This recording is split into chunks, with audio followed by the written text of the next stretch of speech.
everyone in the Philippines, they're all making videos about, as Fat Grandma says, they're all making videos about the pro-life pervert or pro-life.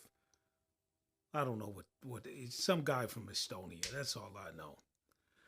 Now, people are all saying, "Well, I told him so. I told him so. I went into his comment section. I told him so." Okay. When you go into a comment section and you talk about someone's conduct, and you do not specifically cite the law, cite the concurrent cases, and cite the cases that have been adjudicated before the Supreme Court of any given country, because you're going to establish precedent. When you don't do that and just give out general advice and say, "Hey, I didn't like your video. Why are you doing this?" That's not helping the guy. That's not helping him. That's like saying, "Hey, don't drive drunk." That doesn't help anybody, because what does "don't drive drunk" mean? And it means different things in different locations. Colorado, does driving drunk means that you smoke some weed? Is that driving drunk? Or is it just the consumption of alcohol? Okay. Now that's pertinent in Colorado. And of course, it's pertinent in every other state, but it's particularly pertinent in Colorado because it is legal to intoxicate yourself with marijuana. So you're not helping anybody out when you didn't specifically say, "Look, you might be in violation of Republic Act 9995. No one, I read the guy's comments. Nobody said that. I didn't say it myself. I didn't look deep into what he was doing to really, I didn't look at enough of his videos to really care. So now that he is in trouble, if I didn't care before enough to look at the actual laws that he might have been violating, why do I care now? Now here's what I did do. Concubinage, which is Mexican law, and I'm in Mexico. And since Mexico around 1536 took control of nearly half the earth was controlled out of Mexico, all the way from Mexico City practically to the Dutch territories, which we now know as Indonesia. So technically, the Philippines and Mexico are the same country. And if you look at the architecture, the culture, even the language, they're still the same country. And the laws are the same. So concubinage, which is a Spanish law and a Mexican law, is still applicable in the Philippines. So when you're looking at pro-life traveler, the thing that really gets him in trouble is concubinage. Concubinage. Now, I personally went into every comment section that I possibly could and said, "Hey, when you are in the Philippines, in the land of one and done, that means you marry one woman and you stay with her. That means you marry one woman and you stay with her. You particularly have got to be aware of concubinage for the male, and you have to be aware of adultery for the woman." Okay. That applied to pro-life travel. It wasn't that, in my mind, it wasn't that he had too many young girls on his page or on his whatever it was, because I don't check IDs. My eyes are old. What I see and what I think is a young woman may well be a woman 30 years old. I'm so old. I've lost all sense of reference. So I can't, as an old codger, just look at a video and say, aha, aha, Floyd Wallace Jr. is with someone that's under 18. And I've seen this where knowing how things are in Brazil, porque eu sou um brasileiro, I know that when you look at a Brazilian woman, because she is thin, because she is athletic, she can look really young relative to an American woman.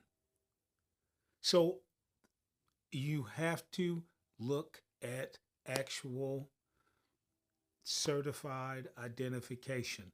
So I'm not here to accuse pro life travel of that sort of thing. But one thing that is certain in the case of pro life travel, if he is seen with a woman that is not his wife, and he claimed to have been married, and I've never seen documentation that actually attests to this, but he claims it.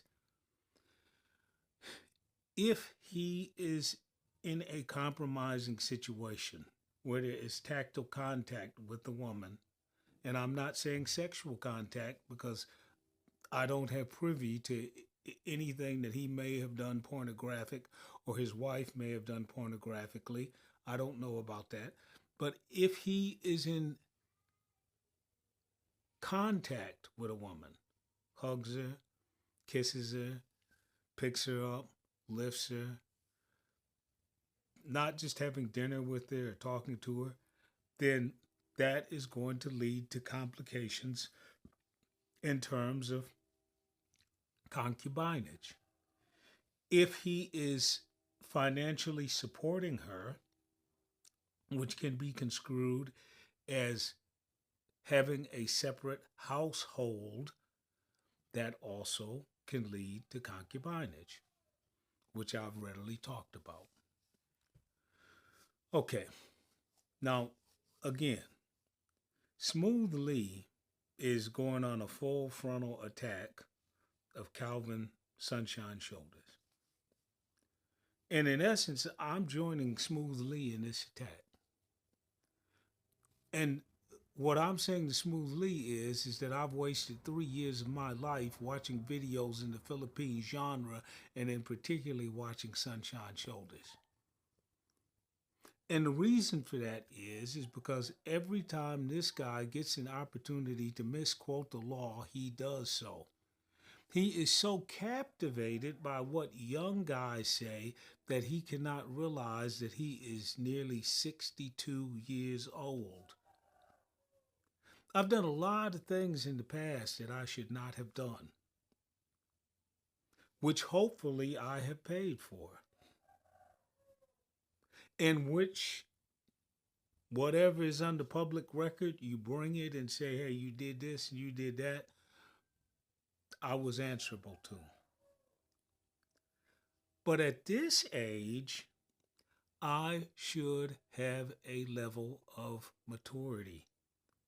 And what I should not be doing is encouraging covert crime, overt crime, crimes of commission, or crimes of omission. I should not be encouraging that. I should not. Now, there's a good reason for that. Number one, let's say that I'm committing a crime right now. Let's say that holding this finger up is a crime. But I'm holding this finger up and it's a crime someplace in some jurisdiction, and I'm holding this finger up and it's a crime. But it's private conduct. Now, the minute I walk out that door over there, or the minute I go on YouTube and say, holding up this finger, which is a crime, is okay. And you can hold up your finger also. And I understand that it's a crime, but it shouldn't be a crime. So everyone hold up your finger. And see, and that's exactly what's going on in Minneapolis right now. That's exactly what's going on in Minneapolis. We don't like ICE, and so therefore we're going to block their path. We're going to commit civil disobedience. That's fine. But what these people don't understand is that if there is no overwhelming public support, a prosecutor can link a series of misdemeanors together, find any given person who they feel is the leader of this group, and charge that leader as the head of a RICO conspiracy. See, holding up the finger. But if I get 1,000 people all holding up the finger, this index finger, and everyone says, hey, this guy right here encouraged us to hold up the finger, and somebody files RICO charges on me, I'm answerable for misdemeanor activities, which are as individual acts, all a felony. I mean, all a misdemeanor, but because I have encouraged it, the felony, the conspiracy charge can be hung upon my head. So when I go to YouTube and I say, hey, you can come to the Philippines and have pay for play, and I know that that's against Penal Code 202. And the government has looked at my comment section, and they know at least one person has written in there religiously, look, Mr. Sunshine Shoulders, any violation of Penal Code 202 is a crime, but you continue to encourage it. That does not prevent that government from saying, hey, you are promoting crime and it is conspiratorial. All they have to do is get 3 or 4 people who land on the tarmac, get popped during the investigation, say, yes, he instructed me. He encouraged me. He told me that it was okay, that I could either bribe a public official, escape from the jurisdiction, or you people were so laxed that you would let anyone get away with it. That's all it takes. Well, before I go on, I'm going to look at this here. This is a book in Italian because we got to do something useful. See, this is a book in Italian. And as I said before, this guy is Cuban. So he's not Italian, but he's one of the greatest Italian authors because he's like the Grimm's brothers. He writes a popular series of short stories. And this is the story it's the story number 10 in this book, and I think it's a 3 or 4 volume set, and it's called La Barbie di Le Conte.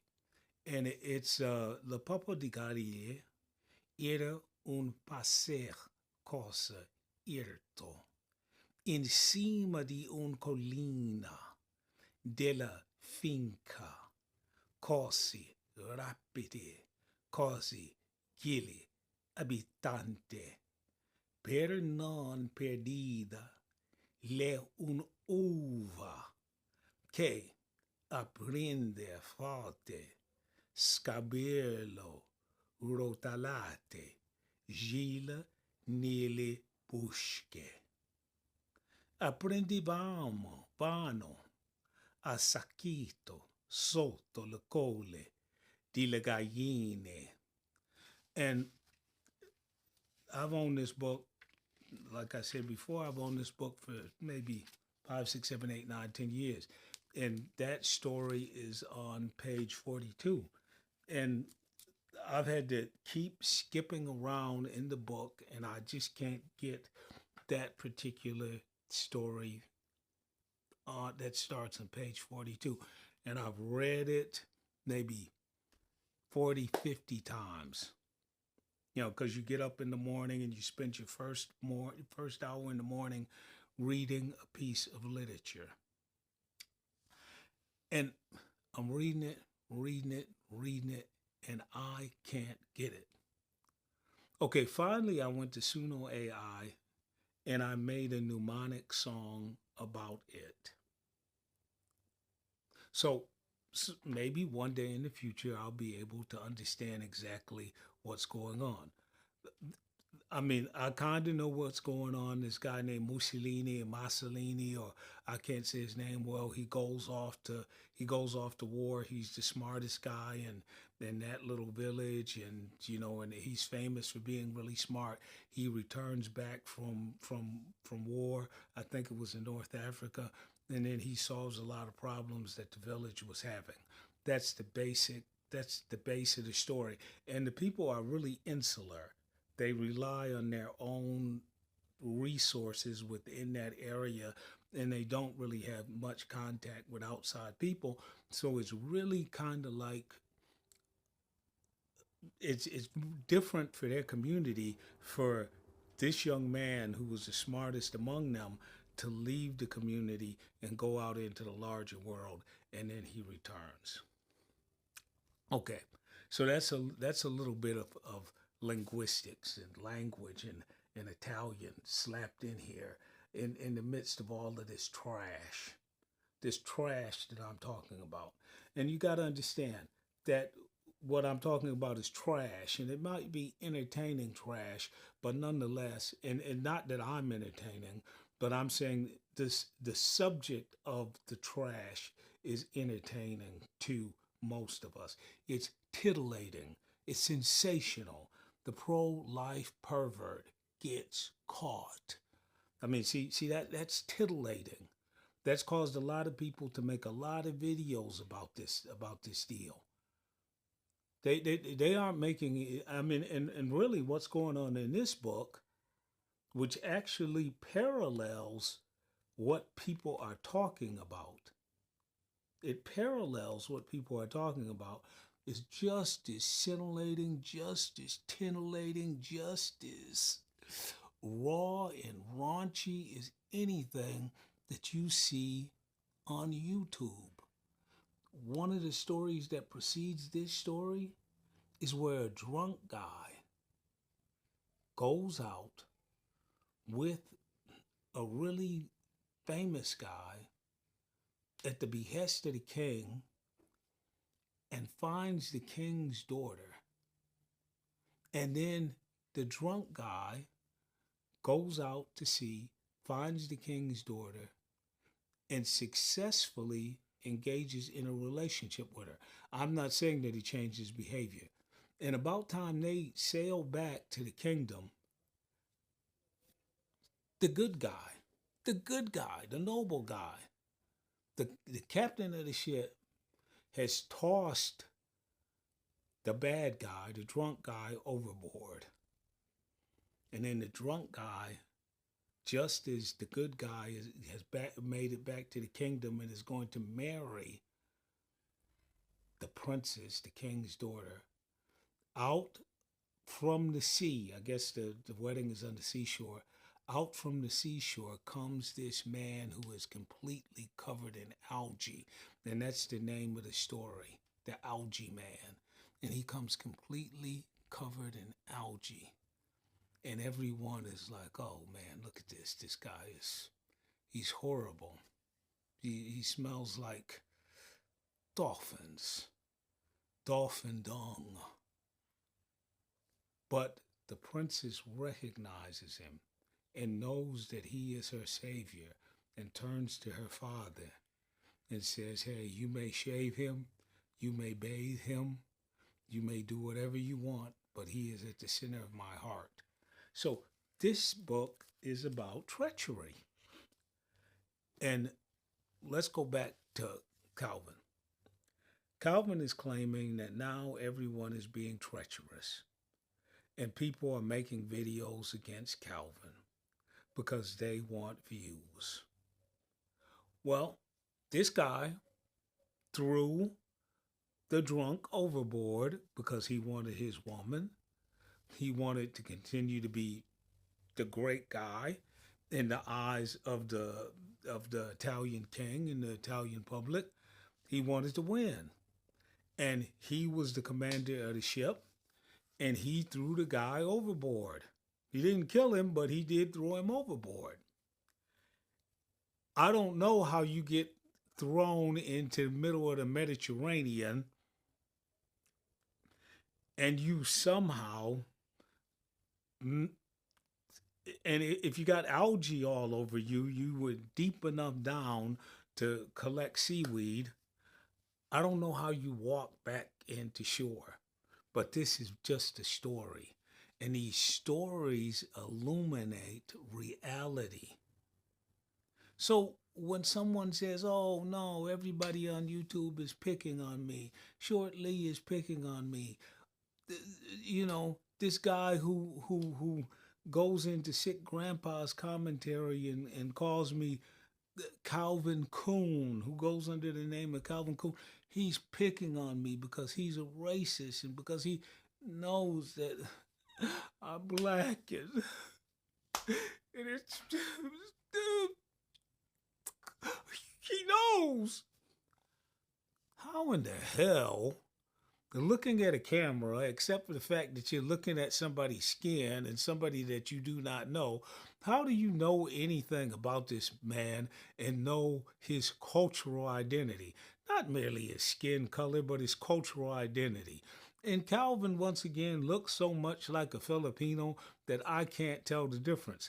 Clearly, I don't look like a Filipino unless, of course, you are considering the ETA. There are Filipinos that look just like me. So I can't get on this camera and, oh God, they're doing it because I'm black. I can't.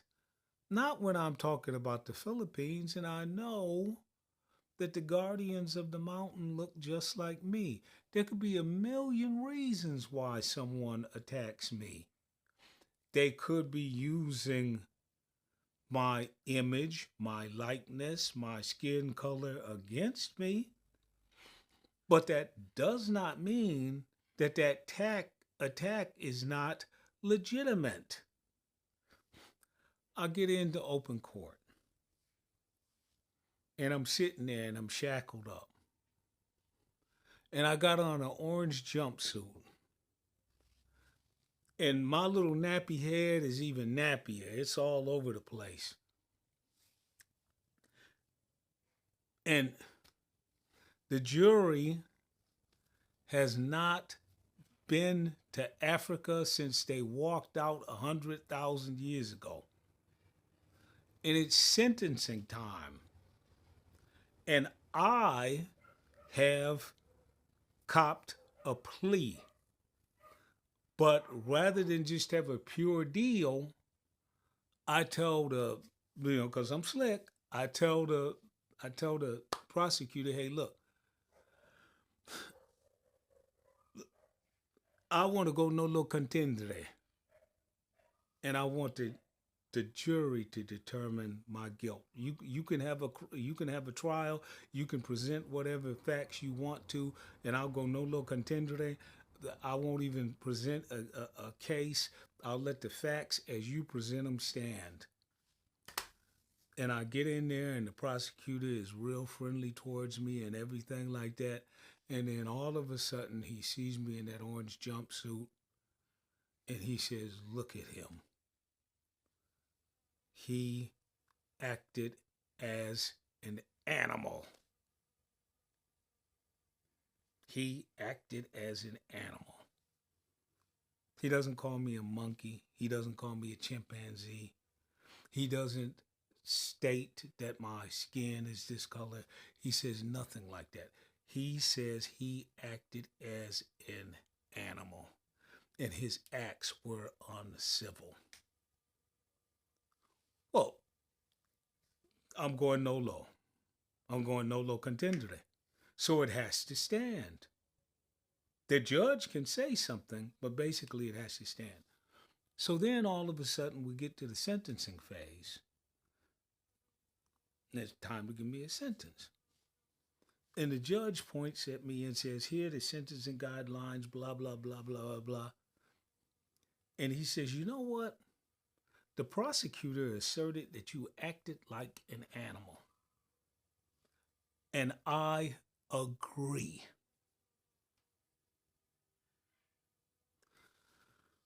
Okay. Everything that I just said was racially loaded. Every single bit of it. And it was absolutely condescending towards my person. I am not going to say it was condescending towards my group because I am an individual. I am saying it is condescending towards my person. That does not mean that I can jump on YouTube when I have done something that is not well done. And then when someone merely mentions that I have not done something well, and here's an example, they say that I took this book and in Italian, I did not read the first paragraph of this book well. They say that. His Italian is terrible. He didn't read that first paragraph well. And because of that, I lose views. I lose views. I lose subscribers. I can't get on there and say, damn, you know what?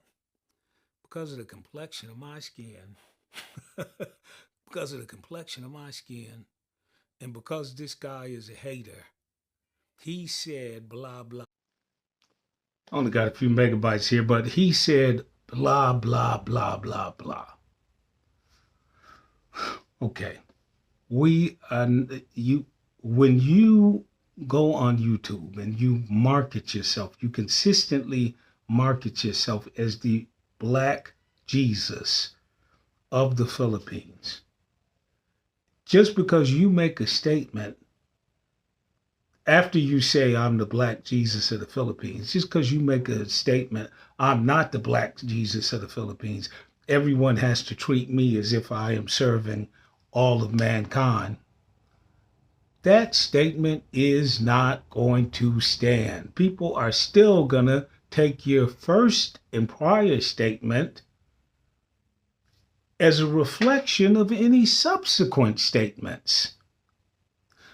You can say, I didn't think of that when I first started, and that's fine. Just erase your complete channel. Just erase your complete channel and start all over again. Don't keep backtracking and say, I said this 5 years ago and it no longer applies. That's not the way it works. If this were a politician, you wouldn't let him say 5 years ago, I was with the Ku Klux Klan, David Duke. 5 years ago, I was with the Ku Klux Klan. Now I'm running for president and I no longer wear the hood. You wouldn't let him get away with that. So why would anyone who is this color expect that I can claim that I was with the Black Panthers 5 years ago and now you must disregard it? Why would they, Calvin? You dug your hole. Now you have got to stay in it. You dug the hole. That's how you decided to brand yourself. YouTube doesn't brand you. The audience doesn't brand you. They're not even aware of you. You self-brand. Now, I'm going to say one more thing if I got any more minutes, any more megabytes left on this. Digital pimping is an extremely difficult job. And so when you are a youngster and you think that you can go to South